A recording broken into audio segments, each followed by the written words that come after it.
শুভ সকাল সবাইকে। কেমন আছো তোমরা সবাই?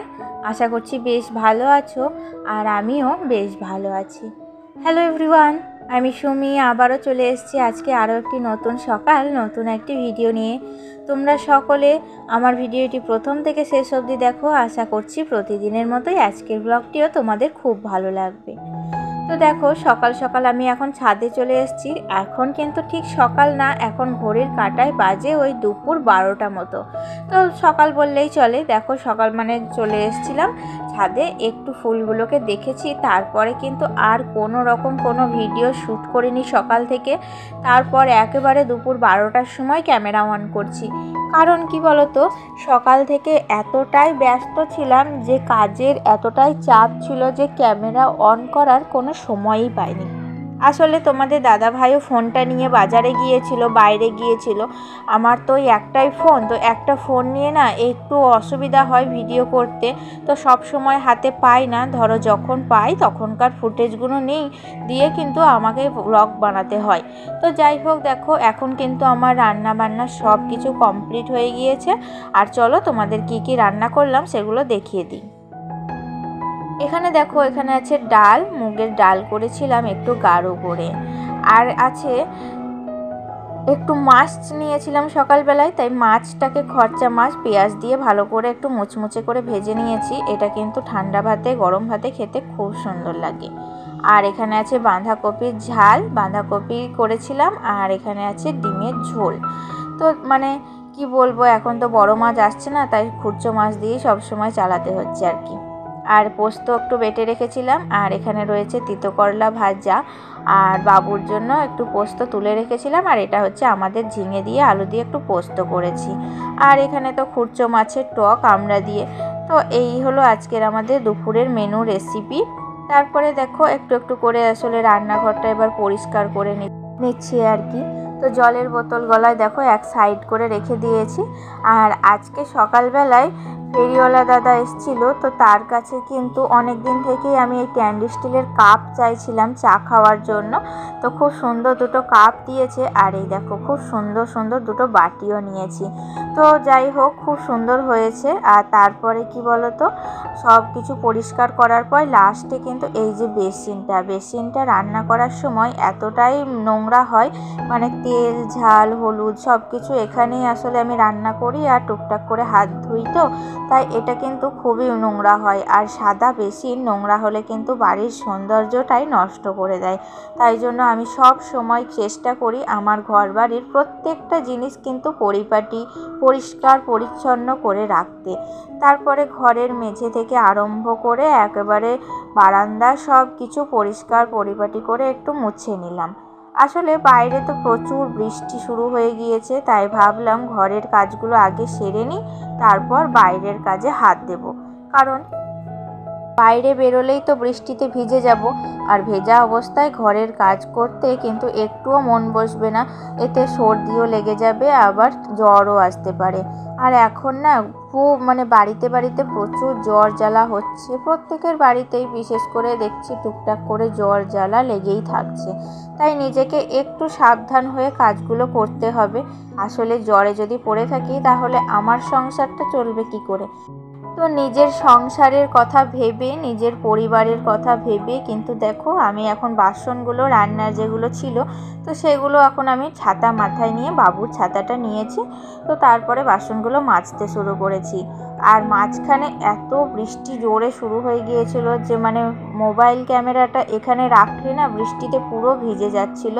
তাই কিন্তু মোবাইল ক্যামেরাটা বেশিক্ষণ রাখতে পারিনি। হ্যাঁ, বেশিক্ষণ ধরে ক্যামেরাটুকু আর ধোয়ার সময় তোমাদের ফুটেজটা দেখাতে পারিনি। তো যাই হোক, এই বৃষ্টির দিনে আমাদের মতো মধ্যবিত্ত পরিবারে যা কষ্ট হয় যে সেটা কিন্তু আর বলে বোঝানোর মতো কিছু নেই। যারা মধ্যবিত্ত পরিবারে বসবাস করছে তারাই কিন্তু একমাত্র এই কষ্টটা অনুভব করতে পারবে। এই যে বৃষ্টিতে ভিজে ভিজে কাজ করতে কার ভালো লাগে বলো? আর বৃষ্টিতে ভিজে কাজ যদি না করি তাহলে পেটটাই বা চলবে কী করে? আমাদের সংসারে, মধ্যবিত্ত সংসারে সবথেকে মেন কাজ হলো তো পেট চালানো। পেটটার জন্যই সকালবেলায় ওঠা, রান্নাবান্না করা, রান্নাবান্নার করার পর এত কিছু কাজ সামলানো। তাই যদি আমরা অসুস্থ হয়ে পড়ি বা বৃষ্টিতে ভিজে ভিজে ধরো কাজ না করি তাহলে কিন্তু আমাদের পেট চলবে না। তাই পেট চালানোর জন্য আমাদের বাধ্য হয়ে সব কাজ করতেই হবে।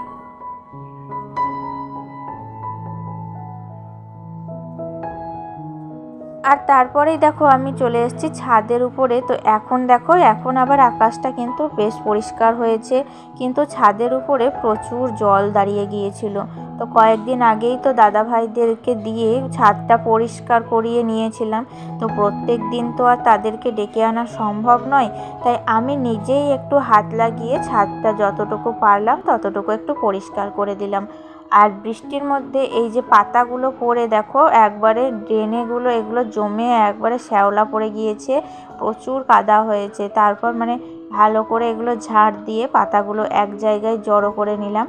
আর টবগুলো সরিয়ে সরিয়ে ভেতর দিকে অতটাও ঝাড় দেওয়া কিন্তু সম্ভব হয়নি, কারণ এখন প্রচুর পরিমাণে রোদ উঠেছে। একটু আগেই ঝমঝম করে বৃষ্টি পড়ছিল, আর এখন রোদে কিন্তু পুরো একবারে গরম ধরিয়ে দিয়েছে। আসলে সকাল থেকে একটানা কাজ করছি না কি বলে হয়তো হতে পারে, কিন্তু আমাকে ভীষণ গরম লাগছিল।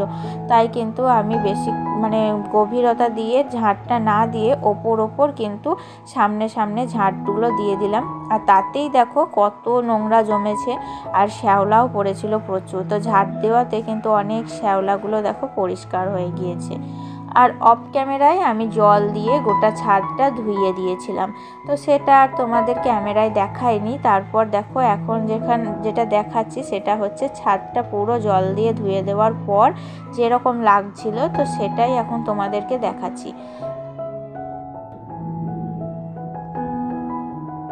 বৃষ্টি যেমন একদিকে খুবই আনন্দ দেয়, তেমনি কিন্তু অন্যদিকে আবার চোখেরও ঝরায় জল। কারণ বৃষ্টি দেখো এখন আমাদের কিন্তু ভালোই লাগছে বেশ, আমাদের যদিও বা অতটা অসুবিধা নাও হয়, তাহলে কিন্তু অন্যান্যদের কথাটা ভাবো, যেসব দেশে বন্যা হয়েছে তাদের অবস্থাটা কি। তো তাদের অবস্থাটা ভাবলে না মনে কিন্তু খুব দুঃখ লাগে যেন। আমরাও এক সময় কিন্তু এইরকম আমি না, তখন হয়তো আমার জন্ম হয়নি, কিন্তু আমার শ্বশুরবাড়ি শাশুড়িদের মুখে তো শুনেছি। তো 2000-এর যে বন্যা হয়েছিল তখন কিন্তু আমার শাশুড়িদের প্রচণ্ড খারাপ অবস্থা ছিল। তো যাই হোক এই রকম বন্যা যেন আর কারোর জীবনে না আসে। কিন্তু কি বলবো, আমার কথাই তো আর সব কিছু চলবে না। সৃষ্টির নিয়মে সব কিছু কিন্তু একে একে চলবে, যা আছে ভাগ্যে তাই হবে। তো সবটা কিন্তু ভাগ্যের ওপর ছেড়ে দিলে চলবে না, কিন্তু এটা তো প্রকৃতির হাত, এটাতে আমাদের কোনো হাত নেই।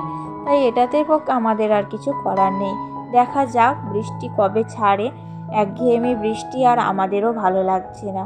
বিভিন্ন রকম সমস্যা কিন্তু আমাদেরও সামলাতে হচ্ছে। তারপরে দেখো একবারে তোমাদের সাথে দেখা হচ্ছে এখানে বিকেলবেলায়। দেখতেই পেলে আমি দুপুরবেলায় ছাদে জামা কাপড়গুলো মেলে দিয়েছিলাম, রোদ করেছিল সুন্দর। আর এখন জামা কাপড়গুলো আমি সব পরিপাটি করে ভাঁজ করে নিচ্ছি। আর তারপরে বিকেলবেলায় একটু নিজেকে ফ্রেশ করে নিচ্ছি। আর এখন কি বলতো, এই বর্ষাকালে চুলে হাত দিতেই কিন্তু ভয় লাগছে। চুলে হাত দিলেই এক মুঠো করে চুল উঠছে। এই সমস্যাটা আমার রোজকার। কি করে যে এত হেয়ার ফল হচ্ছে ভাবতেই কিন্তু খুব ভয় লাগছে। তাই আমি কিন্তু সব সময় চুলটাকে দেখবে, যত আমার ব্লগগুলো আছে সব সময় আমি চুলটাকে গুটিয়ে রাখার চেষ্টা করি, এক সময়ও কিন্তু আমি খুলি না। তো খুললেই কিন্তু প্রচুর পরিমাণে চুল ঝরে। আর বর্ষাকালে এই রকম চুল ঝরলে, সামনেই তো পুজো আসছে, একবার ভেবে চিন্তা করে দেখো কীরকম খারাপ হয়।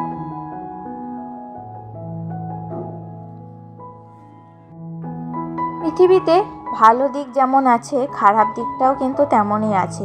খারাপ দিকটা যদি না থাকতো তাহলে কিন্তু আজকে আমরা ভালো দিকটা পেতাম না। তো হয়তো খারাপ দিকটা আছে বলেই ভালো এত দিক কিন্তু আমরা নজর করতে পারি, আমরা দেখতে পাই। নয়তো কিন্তু আমরা ভালো দিকগুলো চিনতেই পারতাম না। পৃথিবীতে ভালো আর খারাপের পার্থক্যটা আমরা এত সহজে বুঝতে পারতাম না। তাই সব জিনিসেরই একটা যেমন খারাপ দিক আছে, তেমন একটা ভালো দিক আছে। নিশ্চয়ই ভগবান এমন কিছু ভেবে রেখেছে আমাদের জন্য, তার জন্যই কিন্তু এত বৃষ্টি, এত খারাপ কিছু এখন হচ্ছে। পরে নিশ্চয়ই কিন্তু আরও ভালো কিছু আমাদের জন্য অপেক্ষা করছে। তোমাদের সাথে কথা বলতে বলতে দেখো বিছানাটা ভালো করে বিকেলবেলা একবার ঝেড়ে নিয়েছি আর এখানে ঘর দুয়ারটা ঝাড় দিয়ে নিয়েছি। তারপরে সন্ধে জেলে আমি কিন্তু চলে এসেছি রাত্রের খাবার করতে। আর এখানে দেখো একটু সিমুইয়ের পায়েস করেছিলাম আর একটু রুটি করেছি আর একটু আলুর তরকারি আর কি। তো রাত্রে আমরা রুটি করব আজকে। আর তোমাদের দাদা ভাই একটু দোকান থেকে চাউমিন নিয়ে এসেছিল, তো বেশ ভালোই লাগলো। মাঝে মধ্যে এইরকম চেঞ্জ একটু দরকার। তো চাউমিনটা কিন্তু খেতে খুব টেস্টি ছিল। বাবুও কিন্তু আমার সাথে 2-1 চামচ খেয়েছিল আর আমি আর দিদি মিলে সবটাই খেয়ে নিয়েছিলাম। খুব ভালো টেস্টি ছিল না, অনেক দিন পর খেলাম বলে আরও বেশ ভালো লাগছিল। তো যাই হোক বন্ধুরা, দেখো চাউমিনটা খাবো, খেয়ে কিন্তু রাত্রে তরকারিও তো হয়েই গিয়েছে রান্নাবান্না। এখন একটু বিশ্রাম নেব, মানে টিভি দেখবো। বাবুও তো ঘুমিয়ে পড়েছে। আর আজকের মতো বিদায় নিচ্ছি এখান থেকেই। দেখা হবে আবার নেক্সট কোনো ব্লগে।